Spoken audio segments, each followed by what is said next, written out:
England have done it through to the quarterfinals in dramatic fashion. They'll take on Switzerland on Friday in Dusseldorf. Relief for that man, Gareth Southgate. Jude Bellingham amongst the scorers once again. And I'm here in the studio now because Olivia is jumping for joy outside of the studio, thrilled with what she has seen there. But confirmation, England win it 2-1. Unbelievable last kick of the 90 minutes and then a goal immediately in extra time. And well, you two are looking very, very refreshed and relaxed after that, David. You said never in doubt. There wasn't some doubt. No. I mean, it got a little bit desperate at the end. The first shot on target goes in. But I had faith that England would get through. And you had faith still 94th, 95th minute? Absolutely. I mean, the thing was England had all the possession at the end of that game. Yes, the chances. I mean, Declan Rice hitting the post. We see the goal here. I mean, look, the runner not being picked up. And it's in the end, it's a nice little finish. Could have gone down for the penalty. But the one thing that England have done in this game is continued to push forward, It took a bit of brilliance by a brilliant player for the equaliser, and it took a bit of normality from a normally superb player. I think that was in memory of Sam Allardyce, wasn't it? He played Slovakia in his first or last game for England, and then went back to a long throw from Sam Allardyce with a flick on and a nice overhead kick, and that was the double whammy, wasn't it, for Slovakia? Very quick goals killed them off. And here's a confirmation now of that England-Switzerland quarter-final. That one will be in Dusseldorf. The winner of that match will take on, well, someone in that top half of the draw there. So England are through, just Slovakia, of course. Oh, very, very tough. They could not have come any closer. Today's change maker of the match, none other than Jude Bellingham. Slovakia so close to a famous win, and England get the equaliser. Jude Bellingham's done it. He's pulled it out of the bag right at the end of the game. England's number 10 levels the game up.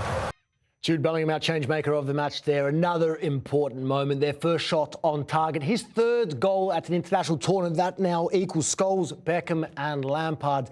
And his famous celebration now, which is an iconic celebration in the Bollywood world. Shah Rukh Khan making that one famous as well. But Jude Bellingham, Don, again, right place, and he delivers at the right time. Yeah, he's been quiet in the tournament, scored a match day one. That was obviously unbelievably important for England. Vital time. I mean, 30 seconds to go. No shots on target, but the skill and to have that sort of dexterity when he must have been really tired is quite impressive. Incredible year. I mean, just when you think you can't get any better, Champions League medal, La Liga medal, looks like he scores for fun in the top league, going to a new league, and then he comes out with that in the Euros. It's incredible, really, when you think about it. You get one goal that he scored, not so many, and such important goals as well. So amazing, amazing season. And David, Harry Kane, obviously important goal for he's done it before at the European Championships against Denmark. We think back a few years ago, he's done it again, and ultimately that's the goal that sends England through. Yeah, and Ivan Toney's substitute came on composed again in a very hectic moment to head the ball across the goal for Kane to score. So, top players doing top things. Fantastic. That's why you never take Kane off. If you're going to do something radical, do something different, you put Toney on or Ollie Watkins, but Kane knows where to be. He's got all the experience in the world. It's a simple header. A little bit lucky because Eza shanks the attempted volley on the edge of the box, but Toney does well.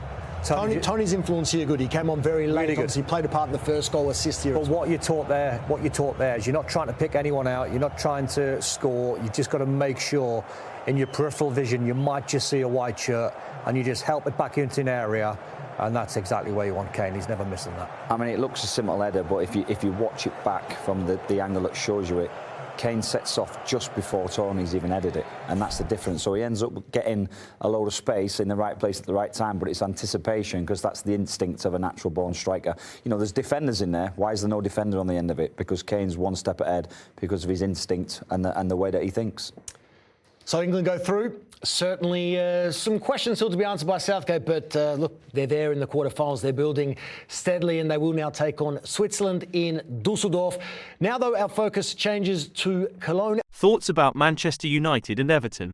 The erstwhile great Manchester United are still seesawing.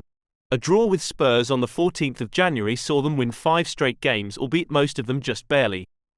Then came the awful loss to Fulham on the 24th of February, in which they played a lacklustre game. Then came Sunday's derby, where they lose 1-3 to the current league champions Manchester City, a game where they go a goal ahead, defend brilliantly for 50 minutes, eventually capitulating to the obviously better class of their rival. Regarding the manager Erik ten Hag, there are still many complaints from pundits left and right.